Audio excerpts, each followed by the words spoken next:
ಎಲ್ರಿಗೂ ನಮಸ್ತೆ. ನಾನು ಸುಧೀರ್ ಮಲ್ಯಾಡಿ.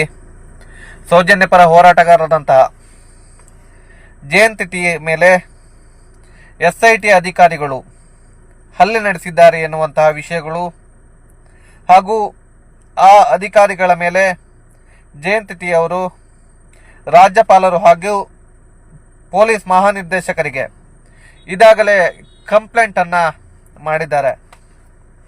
ಜಯಂತ್ ಟಿ ಮೇಲೆ ನಡೆದಂತಹ ಹಲ್ಲೆಯನ್ನು ಇದು ಸಜ್ಜನ ನಾಗರಿಕರ ಮೇಲೆ ನಡೆದಂತಹ ಹಲ್ಲೆ ಎಂದು ನಾವು ಕಟುವಾಗಿ ಖಂಡಿಸ್ತೇವೆ. ಯಾಕಂತ ಹೇಳಿದರೆ ನ್ಯಾಯ ಕೇಳುವುದೇ ತಪ್ಪ ಎನ್ನುವಂತಹ ಸ್ಥಿತಿಗೆ ಬರ್ತಾ ಇದ್ದೇವೆ ನಾವು.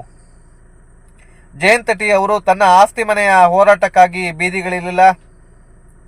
ಧರ್ಮಸ್ಥಳ ಎನ್ನುವಂತಹ ಗ್ರಾಮದಲ್ಲಾದ ಅಕ್ರಮಗಳು, ಅನಾಚಾರಗಳು, ಅತ್ಯಾಚಾರಗಳು, ಮಕ್ಕಳ ಕೊಲೆಗಳು, ಮಹಿಳೆಯರ ಕೊಲೆಗಳು, ಪುರುಷರ ಕೊಲೆಗಳು, ಅಸಹಜ ಸಾವುಗಳು, ಇದೆಲ್ಲದಕ್ಕೂ ನ್ಯಾಯ ಬೇಕು.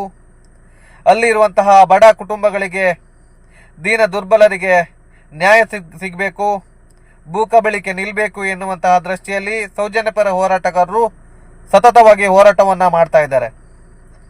ವಿಚಾರಣೆಯ ನೆಪದಲ್ಲಿ ಜಯಂತ್ ಟಿ ಅವರನ್ನು ಕರೆಸಿ ಹಲ್ಲೆ ನಡೆಸುವುದು, ವಿಟ್ನೆಸ್ ಪ್ರೊಟೆಕ್ಷನ್ ಆಕ್ಟ್ ಅಲ್ಲಿರುವಂತಹ ಚಿನ್ನಯ್ಯನ ಮೇಲೆ ಹಲ್ಲೆ ನಡೆಸುವುದು, ಚಿನ್ನಯ್ಯನಿಂದ ಜಯಂತ್ ಮೇಲೆ ಹಲ್ಲೆ ನಡೆಸುವುದು ಹಾಗೂ ಪಾಪ ವಿಚಾರಣೆಯ ಸಂದರ್ಭದಲ್ಲಿ ಬೆಂಗಳೂರಿನಿಂದ ಬಂದಂತಹ ಜಯಂತ್ ಅವರ ಕುಟುಂಬ, ವಿಚಾರಣೆಗೆ ಜಯಂತ್ ಅವರ ಕುಟುಂಬ ಹಾಜರಾಗಿತ್ತಂತೆ.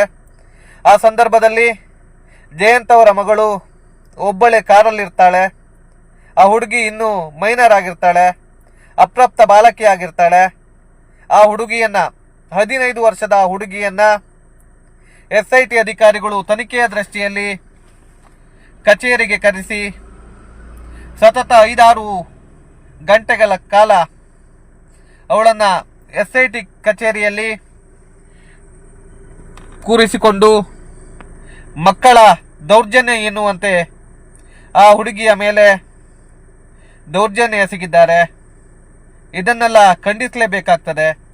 ಯಾಕಂತ ಹೇಳಿದರೆ ಸಜ್ಜನ ನಾಗರಿಕರಾದ ನಾವೆಲ್ಲರೂ ಈ ಹೋರಾಟದಲ್ಲಿರುವವರನ್ನ ಈ ರೀತಿಯ ಹಿಂಸಿಸಿದ್ರೆ ಇನ್ನು ಸಾಮಾನ್ಯ ನಾಗರಿಕರು ಯಾವ ರೀತಿ ನ್ಯಾಯ ಕೇಳಬಹುದು? ಸೌಜನ್ಯ ಹೋರಾಟಗಾರರು ಯಾರು ಕಳ್ಳರಲ್ಲ, ಡಕಾಯಿತರಲ್ಲ. ಆದರೂ ಸಹ ಅವರನ್ನು ಕೂರಿಸಿಕೊಂಡು ಹಿಂಸೆ ನೀಡುವುದು,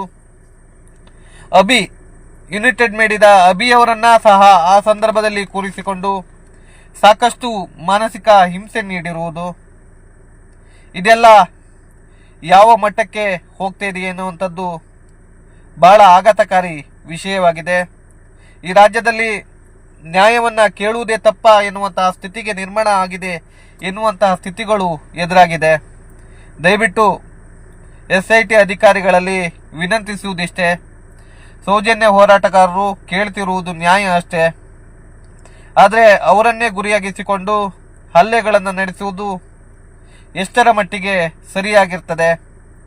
ಇವತ್ತಿನವರೆಗೂ ನೀವು ವಿಚಾರಣೆಯ ನೆಪದಲ್ಲಿ ಖಾಲಿ ಹೋರಾಟಗಾರರನ್ನೇ ಗುರಿಯಾಗಿಸಿಕೊಂಡು 7-8 ದಿನಗಳ ಕಾಲ ವಿಚಾರಣೆ ನಡೆಸಿದ್ದೀರಿ. ನಿಮ್ಮ ವಿಚಾರಣೆಯನ್ನು ಸ್ವಾಗತಿಸ್ತೇವೆ. ತನಿಖೆ ಹಂತದಲ್ಲಿ ವಿಚಾರಣೆಗಳು ಮಾಮೂಲಿ. ಆದರೆ ಒಬ್ಬ ವ್ಯಕ್ತಿಯನ್ನ ವಿಚಾರಣೆ ನೆಪದಲ್ಲಿ ಹಲ್ಲೆಗಳನ್ನು ನಡೆಸುವುದು ಈ ಸಜ್ಜನ ಸಮಾಜದಲ್ಲಿ ಎಷ್ಟು ಯೋಗ್ಯ ಆಗಿರ್ತದೆ? ಅದರಿಂದ ದಯವಿಟ್ಟು ಇಂತಹ ಕೃತ್ಯವನ್ನು ಅಧಿಕಾರಿಗಳು ಮಾಡಬೇಡಿ. ಹೋರಾಟಗಾರರು ಯಾರು ಈ ಸಮಾಜದಲ್ಲಿ ಅಶಾಂತಿಯನ್ನು ನಿರ್ಮಿಸುವ ಹೋರಾಟಗಾರರಲ್ಲ, ನ್ಯಾಯಕ್ಕಾಗಿ ಹೋರಾಟ ಮಾಡ್ತಿರುವುದು. ಅದರಿಂದ ಕರ್ನಾಟಕದ ಎಲ್ಲ ಸಜ್ಜನ ಬಾಂಧವರು ದಯವಿಟ್ಟು ಒಳ್ಳೊಳ್ಳೆ ವಿಷಯದಲ್ಲಿ ಒಟ್ಟಾಗಿ ಧ್ವನಿ ಎತ್ತಿ ಸೌಜನ್ಯ ನ್ಯಾಯಕ್ಕಾಗಿ ಸದಾ ಧ್ವನಿಯಾಗಿರುವ ಧನ್ಯವಾದಗಳು.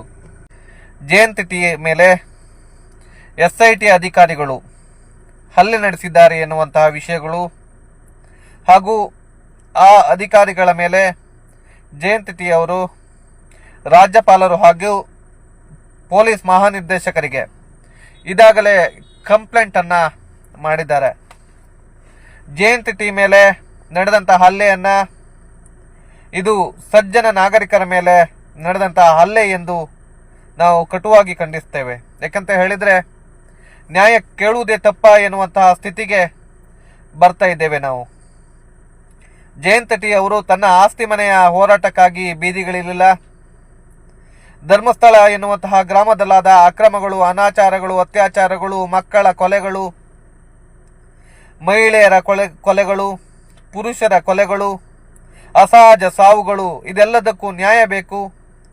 ಅಲ್ಲಿರುವಂತಹ ಬಡ ಕುಟುಂಬಗಳಿಗೆ, ದೀನ ದುರ್ಬಲರಿಗೆ ನ್ಯಾಯ ಸಿಗಬೇಕು, ಭೂಕಬಳಿಕೆ ನಿಲ್ಲಬೇಕು ಎನ್ನುವಂತಹ ದೃಷ್ಟಿಯಲ್ಲಿ ಸೌಜನ್ಯಪರ ಹೋರಾಟಗಾರರು ಸತತವಾಗಿ ಹೋರಾಟವನ್ನ ಮಾಡ್ತಾ ಇದ್ದಾರೆ. ವಿಚಾರಣೆಯ ನೆಪದಲ್ಲಿ ಜಯಂತ್ ಟಿ ಅವರನ್ನು ಕರೆಸಿ ಹಲ್ಲೆ ನಡೆಸುವುದು, ವಿಟ್ನೆಸ್ ಪ್ರೊಟೆಕ್ಷನ್ ಆಕ್ಟ್ ಅಲ್ಲಿರುವಂತಹ ಚಿನ್ನಯ್ಯನ ಮೇಲೆ ಹಲ್ಲೆ ನಡೆಸುವುದು, ಚಿನ್ನಯ್ಯನಿಂದ ಜಯಂತ್ ಮೇಲೆ ಹಲ್ಲೆ ನಡೆಸುವುದು, ಹಾಗೂ ಪಾಪ ವಿಚಾರಣೆಯ ಸಂದರ್ಭದಲ್ಲಿ ಬೆಂಗಳೂರಿನಿಂದ ಬಂದಂತಹ ಜಯಂತ್ ಅವರ ಕುಟುಂಬ, ವಿಚಾರಣೆಗೆ ಜಯಂತ್ ಅವರ ಕುಟುಂಬ ಹಾಜರಾಗಿತ್ತಂತೆ. ಆ ಸಂದರ್ಭದಲ್ಲಿ ಜಯಂತ್ ಅವರ ಮಗಳು ಒಬ್ಬಳೇ ಕಾರಲ್ಲಿರ್ತಾಳೆ. ಆ ಹುಡುಗಿ ಇನ್ನೂ ಮೈನರ್ ಆಗಿರ್ತಾಳೆ, ಅಪ್ರಾಪ್ತ ಬಾಲಕಿ ಆಗಿರ್ತಾಳೆ. ಆ ಹುಡುಗಿಯನ್ನ, 15 ವರ್ಷದ ಹುಡುಗಿಯನ್ನ SIT ಅಧಿಕಾರಿಗಳು ತನಿಖೆಯ ದೃಷ್ಟಿಯಲ್ಲಿ ಕಚೇರಿಗೆ ಕರೆಸಿ ಸತತ 5-6 ಗಂಟೆಗಳ ಕಾಲ ಅವಳನ್ನ SIT ಕಚೇರಿಯಲ್ಲಿ ಕೂರಿಸಿಕೊಂಡು ಮಕ್ಕಳ ದೌರ್ಜನ್ಯ ಎನ್ನುವಂತೆ ಆ ಹುಡುಗಿಯ ಮೇಲೆ ದೌರ್ಜನ್ಯ ಎಸಗಿದ್ದಾರೆ. ಇದನ್ನೆಲ್ಲ ಖಂಡಿಸಲೇಬೇಕಾಗ್ತದೆ.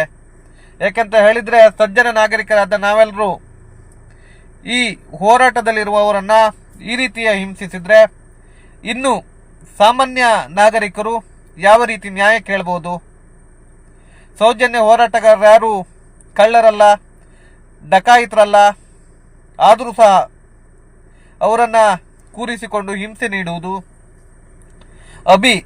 ಯುನೈಟೆಡ್ ಮಾಡಿದ ಅವರನ್ನ ಸಹ ಆ ಸಂದರ್ಭದಲ್ಲಿ ಕೂರಿಸಿಕೊಂಡು ಸಾಕಷ್ಟು ಮಾನಸಿಕ ಹಿಂಸೆ ನೀಡಿರುವುದು. ಇದೆಲ್ಲ ಯಾವ ಮಟ್ಟಕ್ಕೆ ಹೋಗ್ತಾ ಇದೆ ಎನ್ನುವಂಥದ್ದು ಬಹಳ ಆಘಾತಕಾರಿ ವಿಷಯವಾಗಿದೆ. ಈ ರಾಜ್ಯದಲ್ಲಿ ನ್ಯಾಯವನ್ನ ಕೇಳುವುದೇ ತಪ್ಪ ಎನ್ನುವಂತಹ ಸ್ಥಿತಿಗೆ ನಿರ್ಮಾಣ ಆಗಿದೆ ಎನ್ನುವಂತಹ ಸ್ಥಿತಿಗಳು ಎದುರಾಗಿದೆ. ದಯವಿಟ್ಟು SIT ಅಧಿಕಾರಿಗಳಲ್ಲಿ ವಿನಂತಿಸುವುದಿಷ್ಟೇ, ಸೌಜನ್ಯ ಹೋರಾಟಗಾರರು ಕೇಳ್ತಿರುವುದು ನ್ಯಾಯ ಅಷ್ಟೇ. ಆದರೆ ಅವರನ್ನೇ ಗುರಿಯಾಗಿಸಿಕೊಂಡು ಹಲ್ಲೆಗಳನ್ನು ನಡೆಸುವುದು ಎಷ್ಟರ ಮಟ್ಟಿಗೆ ಸರಿಯಾಗಿರ್ತದೆ? ಇವತ್ತಿನವರೆಗೂ ನೀವು ವಿಚಾರಣೆಯ ನೆಪದಲ್ಲಿ ಖಾಲಿ ಹೋರಾಟಗಾರರನ್ನೇ ಗುರಿಯಾಗಿಸಿಕೊಂಡು 7-8 ದಿನಗಳ ಕಾಲ ವಿಚಾರಣೆ ನಡೆಸಿದ್ದೀರಿ. ನಿಮ್ಮ ವಿಚಾರಣೆಯನ್ನು ಸ್ವಾಗತಿಸ್ತೇವೆ. ತನಿಖೆ ಹಂತದಲ್ಲಿ ವಿಚಾರಣೆಗಳು ಮಾಮೂಲಿ. ಆದರೆ ಒಬ್ಬ ವ್ಯಕ್ತಿಯನ್ನ ವಿಚಾರಣೆ ನೆಪದಲ್ಲಿ ಹಲ್ಲೆಗಳನ್ನು ನಡೆಸುವುದು ಈ ಸಜ್ಜನ ಸಮಾಜದಲ್ಲಿ ಎಷ್ಟು ಯೋಗ್ಯ ಆಗಿರ್ತದೆ? ಅದರಿಂದ ದಯವಿಟ್ಟು ಇಂತಹ ಕೃತ್ಯವನ್ನ ಅಧಿಕಾರಿಗಳು ಮಾಡಬೇಡಿ. ಹೋರಾಟಗಾರರು ಯಾರು ಈ ಸಮಾಜದಲ್ಲಿ ಅಶಾಂತಿಯನ್ನು ನಿರ್ಮಿಸುವ ಹೋರಾಟಗಾರರಲ್ಲ, ನ್ಯಾಯಕ್ಕಾಗಿ ಹೋರಾಟ ಮಾಡ್ತಿರುವುದು. ಅದರಿಂದ ಕರ್ನಾಟಕದ ಎಲ್ಲ ಸಜ್ಜನ ಬಾಂಧವರು ದಯವಿಟ್ಟು ಒಳ್ಳೊಳ್ಳೆ ವಿಷಯದಲ್ಲಿ ಒಟ್ಟಾಗಿ ಧ್ವನಿ ಎತ್ತಿ ಸೌಜನ್ಯ ನ್ಯಾಯಕ್ಕಾಗಿ ಸದಾ ಧ್ವನಿಯಾಗಿರುವ ಧನ್ಯವಾದಗಳು. ಜಯಂತ್ ಟಿ ಮೇಲೆ SIT ಅಧಿಕಾರಿಗಳು ಹಲ್ಲೆ ನಡೆಸಿದ್ದಾರೆ ಎನ್ನುವಂತಹ ವಿಷಯಗಳು ಹಾಗೂ ಆ ಅಧಿಕಾರಿಗಳ ಮೇಲೆ ಜಯಂತ್ ಟಿ ಅವರು ರಾಜ್ಯಪಾಲರು ಹಾಗೂ ಪೊಲೀಸ್ ಮಹಾನಿರ್ದೇಶಕರಿಗೆ ಇದಾಗಲೇ ಕಂಪ್ಲೇಂಟ್ ಅನ್ನ ಮಾಡಿದ್ದಾರೆ. ಜಯಂತ್ ಟಿ ಮೇಲೆ ನಡೆದಂತಹ ಹಲ್ಲೆಯನ್ನ ಇದು ಸಜ್ಜನ ನಾಗರಿಕರ ಮೇಲೆ ನಡೆದಂತಹ ಹಲ್ಲೆ ಎಂದು ನಾವು ಕಟುವಾಗಿ ಖಂಡಿಸ್ತೇವೆ. ಯಾಕಂತ ಹೇಳಿದ್ರೆ ನ್ಯಾಯ ಕೇಳುವುದೇ ತಪ್ಪ ಎನ್ನುವಂತಹ ಸ್ಥಿತಿಗೆ ಬರ್ತಾ ಇದ್ದೇವೆ ನಾವು. ಜಯಂತ್ ಟಿ ಅವರು ತನ್ನ ಆಸ್ತಿ ಮನೆಯ ಹೋರಾಟಕ್ಕಾಗಿ ಬೀದಿಗಳಿರಲಿಲ್ಲ. ಧರ್ಮಸ್ಥಳ ಎನ್ನುವಂತಹ ಗ್ರಾಮದಲ್ಲಾದ ಅಕ್ರಮಗಳು, ಅನಾಚಾರಗಳು, ಅತ್ಯಾಚಾರಗಳು, ಮಕ್ಕಳ ಕೊಲೆಗಳು, ಮಹಿಳೆಯರ ಕೊಲೆಗಳು, ಪುರುಷರ ಕೊಲೆಗಳು, ಅಸಹಜ ಸಾವುಗಳು, ಇದೆಲ್ಲದಕ್ಕೂ ನ್ಯಾಯ ಬೇಕು. ಅಲ್ಲಿರುವಂತಹ ಬಡ ಕುಟುಂಬಗಳಿಗೆ, ದೀನ ದುರ್ಬಲರಿಗೆ ನ್ಯಾಯ ಸಿಗಬೇಕು, ಭೂಕಬಳಿಕೆ ನಿಲ್ಲಬೇಕು ಎನ್ನುವಂತಹ ದೃಷ್ಟಿಯಲ್ಲಿ ಸೌಜನ್ಯಪರ ಹೋರಾಟಗಾರರು ಸತತವಾಗಿ ಹೋರಾಟವನ್ನ ಮಾಡ್ತಾ ಇದ್ದಾರೆ. ವಿಚಾರಣೆಯ ನೆಪದಲ್ಲಿ ಜಯಂತ್ ಟಿ ಅವರನ್ನು ಕರೆಸಿ ಹಲ್ಲೆ ನಡೆಸುವುದು, ವಿಟ್ನೆಸ್ ಪ್ರೊಟೆಕ್ಷನ್ ಆಕ್ಟ್ ಅಲ್ಲಿರುವಂತಹ ಚಿನ್ನಯ್ಯನ ಮೇಲೆ ಹಲ್ಲೆ ನಡೆಸುವುದು, ಚಿನ್ನಯ್ಯನಿಂದ ಜಯಂತ್ ಮೇಲೆ ಹಲ್ಲೆ ನಡೆಸುವುದು ಹಾಗೂ ಪಾಪ ವಿಚಾರಣೆಯ ಸಂದರ್ಭದಲ್ಲಿ ಬೆಂಗಳೂರಿನಿಂದ ಬಂದಂತಹ ಜಯಂತ್ ಅವರ ಕುಟುಂಬ, ವಿಚಾರಣೆಗೆ ಜಯಂತ್ ಅವರ ಕುಟುಂಬ ಹಾಜರಾಗಿತ್ತಂತೆ. ಆ ಸಂದರ್ಭದಲ್ಲಿ ಜಯಂತ್ ಅವರ ಮಗಳು ಒಬ್ಬಳೇ ಕಾರಲ್ಲಿರ್ತಾಳೆ. ಆ ಹುಡುಗಿ ಇನ್ನೂ ಮೈನರ್ ಆಗಿರ್ತಾಳೆ, ಅಪ್ರಾಪ್ತ ಬಾಲಕಿ ಆಗಿರ್ತಾಳೆ. ಆ ಹುಡುಗಿಯನ್ನ 15 ವರ್ಷದ ಹುಡುಗಿಯನ್ನ SIT ಅಧಿಕಾರಿಗಳು ತನಿಖೆಯ ದೃಷ್ಟಿಯಲ್ಲಿ ಕಚೇರಿಗೆ ಕರೆಸಿ ಸತತ 5-6 ಗಂಟೆಗಳ ಕಾಲ ಅವಳನ್ನ SIT ಕಚೇರಿಯಲ್ಲಿ ಕೂರಿಸಿಕೊಂಡು ಮಕ್ಕಳ ದೌರ್ಜನ್ಯ ಎನ್ನುವಂತೆ ಆ ಹುಡುಗಿಯ ಮೇಲೆ ದೌರ್ಜನ್ಯ ಎಸಗಿದ್ದಾರೆ. ಇದನ್ನೆಲ್ಲ ಖಂಡಿಸಲೇಬೇಕಾಗ್ತದೆ. ಯಾಕಂತ ಹೇಳಿದ್ರೆ ಸಜ್ಜನ ನಾಗರಿಕರಾದ ನಾವೆಲ್ಲರೂ ಈ ಹೋರಾಟದಲ್ಲಿರುವವರನ್ನ ಈ ರೀತಿಯ ಹಿಂಸಿಸಿದ್ರೆ ಇನ್ನು ಸಾಮಾನ್ಯ ನಾಗರಿಕರು ಯಾವ ರೀತಿ ನ್ಯಾಯ ಕೇಳಬಹುದು? ಸೌಜನ್ಯ ಹೋರಾಟಗಾರರು ಯಾರು ಕಳ್ಳರಲ್ಲ, ಡಕಾಯಿತರಲ್ಲ. ಆದರೂ ಸಹ ಅವರನ್ನ ಕೂರಿಸಿಕೊಂಡು ಹಿಂಸೆ ನೀಡುವುದು, ಯುನೈಟೆಡ್ ಮಾಡಿದ ಅವರನ್ನ ಸಹ ಆ ಸಂದರ್ಭದಲ್ಲಿ ಕೂರಿಸಿಕೊಂಡು ಸಾಕಷ್ಟು ಮಾನಸಿಕ ಹಿಂಸೆ ನೀಡಿರುವುದು, ಇದೆಲ್ಲ ಯಾವ ಮಟ್ಟಕ್ಕೆ ಹೋಗ್ತಾ ಇದೆ ಎನ್ನುವಂಥದ್ದು ಬಹಳ ಆಘಾತಕಾರಿ ವಿಷಯವಾಗಿದೆ. ಈ ರಾಜ್ಯದಲ್ಲಿ ನ್ಯಾಯವನ್ನ ಕೇಳುವುದೇ ತಪ್ಪ ಎನ್ನುವಂತಹ ಸ್ಥಿತಿಗೆ ನಿರ್ಮಾಣ ಆಗಿದೆ ಎನ್ನುವಂತಹ ಸ್ಥಿತಿಗಳು ಎದುರಾಗಿದೆ. ದಯವಿಟ್ಟು SIT ಅಧಿಕಾರಿಗಳಲ್ಲಿ ವಿನಂತಿಸುವುದಿಷ್ಟೇ, ಸೌಜನ್ಯ ಹೋರಾಟಗಾರರು ಕೇಳ್ತಿರುವುದು ನ್ಯಾಯ ಅಷ್ಟೇ. ಆದರೆ ಅವರನ್ನೇ ಗುರಿಯಾಗಿಸಿಕೊಂಡು ಹಲ್ಲೆಗಳನ್ನು ನಡೆಸುವುದು ಎಷ್ಟರ ಮಟ್ಟಿಗೆ ಸರಿಯಾಗಿರ್ತದೆ?